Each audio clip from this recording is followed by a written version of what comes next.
3. Okey.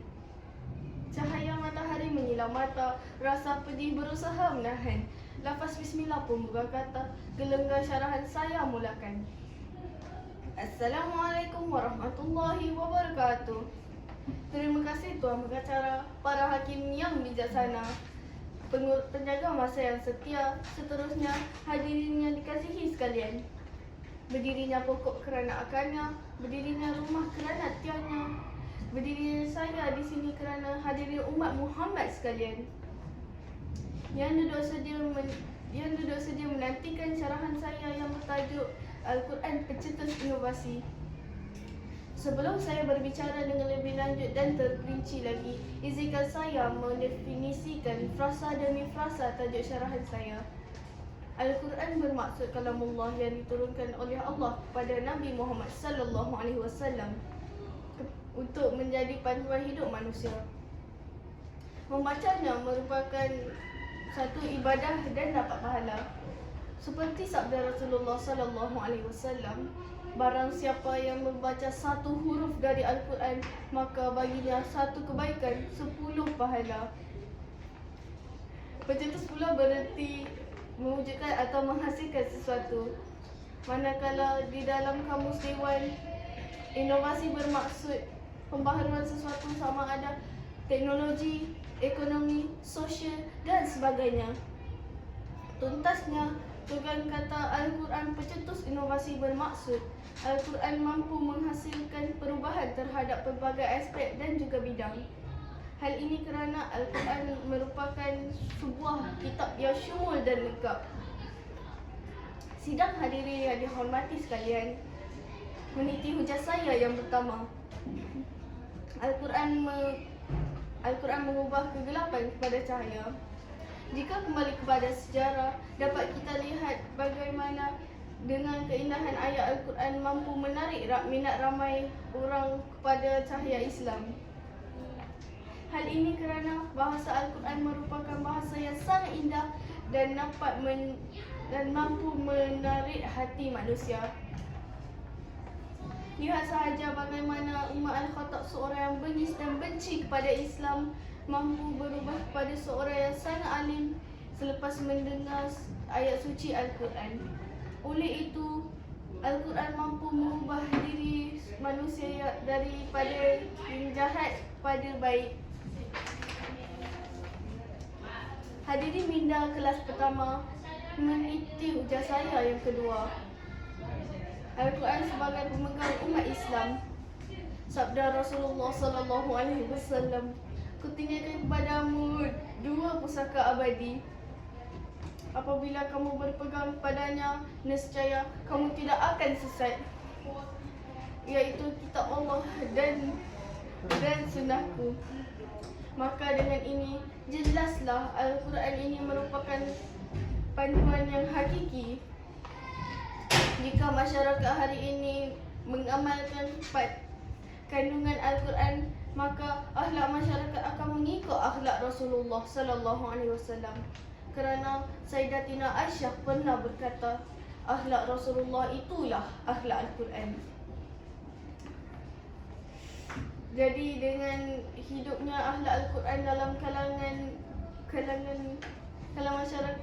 masyarakat, nescaya masalah gejala sosial seperti berzina, membuang bayi dan berjudi yang meruncing ini dapat dilenyapkan. Oleh itu, kita mesti melangkah dengan 1000 kekuatan untuk kembali kepada fitrah dengan menjadikan Al-Quran sebagai pegangan hidup. Hadirin dan hadirat sekalian, meniti hujah saya yang ketiga. Al-Quran adalah pembeza antara yang benar dan salah.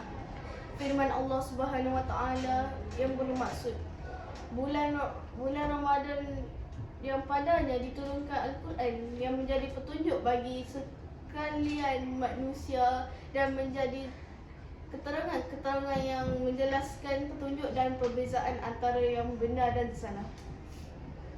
Kadang-kadang terdetik di dalam hati kita tentang mana yang benar dan mana yang salah. Jawapannya mudah sahaja. Al-Quran telah diturunkan untuk membezakan antara yang benar dan salah.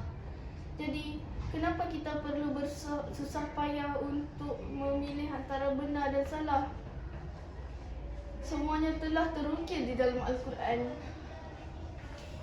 Ramai yang tersalah memilih jalan kehidupan kerana mereka meninggalkan Al-Quran. Oleh itu, kita perlu menjadikan Al-Quran sebagai teman hidup kita supaya kita tidak tersilap memilih yang benar dan salah. Hadirin yang dirahmati Allah, meniti hujah saya yang keempat. Al-Quran adalah cahaya yang menerangi. Al-Quran adalah petunjuk yang menerangi ke arah jalan yang lurus dan selamat. Firman Allah Subhanahu Wa Taala dalam surah Al-Maidah ayat 15 dan 16 bermaksud sesungguhnya telah datang kepadamu cahaya kebenaran dari Allah dan sebuah Al-Quran yang jelas nyata keterangannya. Dengan Al-Quran itu Allah menunjukkan jalan-jalan keselamatan dan kesejahteraan kepada sesiapa yang mengikut keredaannya. Dan dengan Al-Quran Allah menunjukkan kepada mereka jalan yang lurus. Kegelapan adalah suasana kehidupan yang tidak menentu, tidak terarah dan tidak terurus. Lah umpama seorang yang berjalan tidak menentu di dalam bilik yang gelap tanpa mengetahui hala tujuannya, dan meraba-raba itu dan ini tanpa mengetahui sama ada ia bermanfaat atau tidak untuk dirinya. Al-Quran adalah cahaya yang menerangi sehingga orang yang menggunakan suluhan Al-Quran sebagai petunjuk dan memiliki kehidupan yang bermatlamat, terarah dan terurus. Lagi, hadirin pasca kemerdekaan, melalui hujah yang telah saya bentangkan, jelaslah kepada kita seluruh umat manusia bahawa kehadiran Al-Quran telah memberi rahmat kepada seluruh alam. Dengan mengamalkan intipati Al-Quran, kita mampu berubah menjadi insan yang lebih baik. Pepatah Melayu ada menyebut, hendak seribu daya, tak hendak seribu dalih.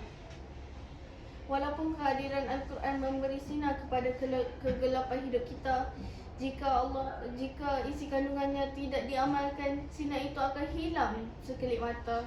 Firman Allah Subhanahu Wa Taala, mafhumnya, Allah tidak akan mengubah nasib suatu kaum itu, melainkan mereka mengubah nasib mereka sendiri. Akhir kalam, saya sudahi syarahan saya dengan serangkap pantun. Al-Quran pemimpin sepanjang zaman, diturunkannya kepada Rasulullah, diwasiatkan untuk diamalkan, mampu menjana transformasi ummah. Sekian, wabillahi taufiq wal hidayah. Wassalamualaikum warahmatullahi wabarakatuh. Alhamdulillah.